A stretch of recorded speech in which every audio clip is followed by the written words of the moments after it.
Today's brandy I've been saving up and saving up for the right moment.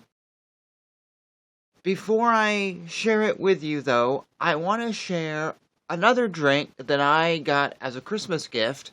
Actually, it was a Christmas gift to myself, but I ended up buying a duplicate for a friend, and that was the first time I had it, was with that friend, and it was so good.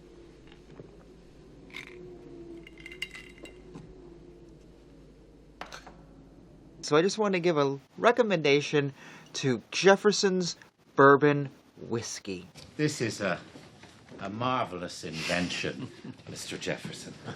Yes, I went through a number of variations. This is by far the most successful.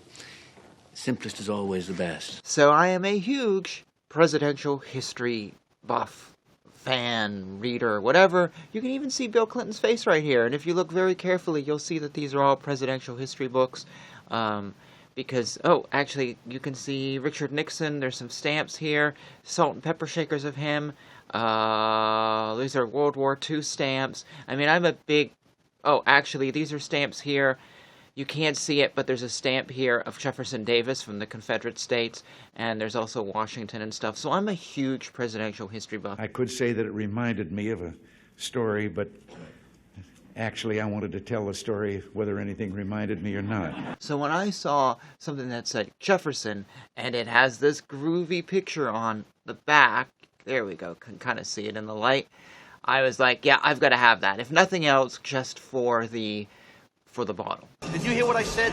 Don't buy anything, don't get anything, nothing big. Did you hear what I said? What's the matter with you? And my girlfriend, who likes whiskey and knows it a million times better than me, was like, yeah, that's actually really, really good. So I just wanted to do a shout out to Jefferson's whiskey. Also because it's a little bit unique. It's a small batch whiskey done in, I think, Kentucky, but for a few more dollars than this particular bottle, you can get a bottle that has been put on a ship. Chris and I got together. We were childhood friends. We grew up in Louisville, Kentucky together.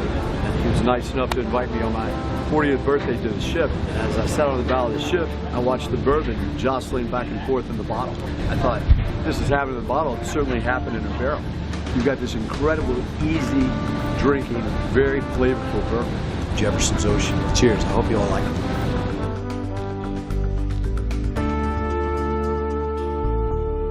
I'm absolutely loving this. This is, I don't know what I would have done if I had opened this up and didn't like it. Probably diluted it with all sorts of stuff. And I even bought things like vermouth and whatever to create mixed drinks, and this has just been so good, straight out of the bottle.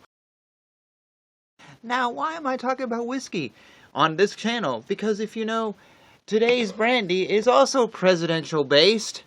It's Millard Fillmore brandy. And yes, I bought this because his mug is on it. I know nothing about this brandy. It could be the worst brandy ever. Millard Fillmore is not exactly one of our greatest presidents. Just saying. You can't handle the truth! So, in case you don't know who Millard Fillmore is, I brought a nice chart. I brought a plate, because this is how much of a history buff I am. So this plate's really cool because there's Lyndon Johnson, who is the most recent president when this plate was made. With our hopes and the world's hopes for peace and the balance every day. And if we move down here, there's George Washington, and it goes all the way around the loop to Zachary Taylor, you might know, and then we have Millard Fillmore right here, and then comes Franklin Pierce, who's actually one of my favorite presidents. I find this man absolutely fascinating. Here in New England, everyone knows him because of Franklin Pierce Law School in, Vermont? Yeah, Vermont, or New Hampshire. God, I'm forgetting now. It's the same city that Mary Baker Eddy of the Christian Science Church lived in at the end of her life. But he is absolutely fascinating, followed Millard Fillmore, and then Franklin Pierce was followed by James Buchanan, who is pretty much rated as our worst president, even when people talk about Donald Trump. No, if you really want to be honest, it is him, according to what I've read. And then you have Lincoln. So, Fillmore, Pierce, Buchanan, Lincoln, that's your timeline of who this guy is. I don't have any books about Millard Fillmore. I actually don't know that much about him. I don't think very many people do. He was only in office from like 1850 to 53 and kind of forgotten, and now living on a brandy bottle. Anyways, let's dive in. You've heard me chit-chat here, so let's get in on this presidential-themed brandy review. So before we go into this, I'm just going to read the label, because it's kind of cool. So first of all, this is a California brandy. It is a blend of brandy column distilled in the Central Valley of California and pot distilled alembic brandy from the Germain Robin Craft Method Distillery, cellared in French and American oak. So this is actually a blended brandy. 40.3% alcohol, and I really liked what it said on the back. Very good brandy from very good distillers. Let's find out. Haven't even opened it yet. Somewhere around here, I've got the cup, so if you will bear with me, let's break into Millard. Yeah, no, that's not a future catchphrase. Alright, so this is a nice clear brandy, and before I say anything else, has a cork top. I always like seeing that. Not all brandy bottles do. Nice clear looking brandy. Don't know if you quite see my hair or whatever with the light. So my nose is actually rather stuffed up right now, so the smell, I'm not sure. You're gonna have to find out for yourself if you're interested. But it seems to be what I can smell rather nice. Alright, let's dive in.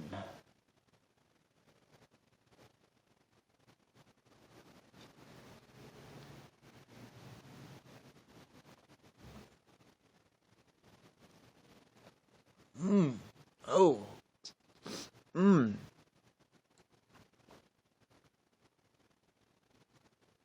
That, I don't want to say fruity flavor. There's nothing here that's fruity. Very light tasting. Immediately, it wasn't really too hard. It was a very soft tasting brandy. God, I'm blanking on the words right now. Maybe a little on the sweet side, and then it did have a little kick going down. So there was an aftertaste here.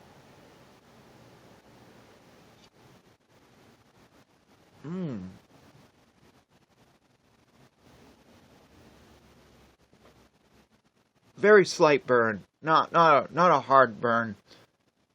Yeah, that's a really nice, nice sweet little brandy.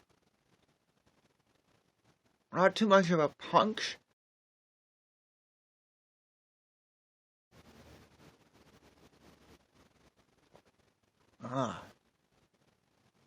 Yeah, that's actually really good. I really like that. That's a very nice. It's hard to say if like you're getting one brandy like the alembic that is giving you the taste when it goes down, or the other one. You know, it's so hard to say, and because I do feel there's two feelings to this brandy. The swishing it in your mouth, or just keeping it in your mouth, it does have a really nice taste, and then going down, it has that bigger kick that I think good brandy has. If you have tried Miller Fillmore brandy, please let me know. Share with me your thoughts. I did buy this online because here in Portland, Maine, I had never seen it on the shelf, and I forget which website I went on. I can't endorse the website because I just don't know it, but it was a really good experience, and they shipped it right to my door. So that was the key. Whoever was doing it shipped it right to my door. I didn't have to go to a place and pick it up, and I know there was one website that would, I think they had this one or something else, and I had to, would have to go someplace. So that's all I know. It was really great. I mean, even with shipping and handling, it was completely worth it. And I bought like a second bottle for a future review.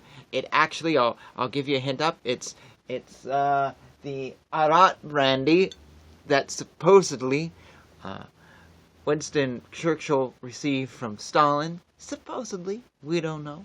So heads up, there are more presidential-themed brandies showing up on this channel. And we've already had one, because I reviewed B&B, which is a favorite of George W. Bush. So you can see whatever. There you are.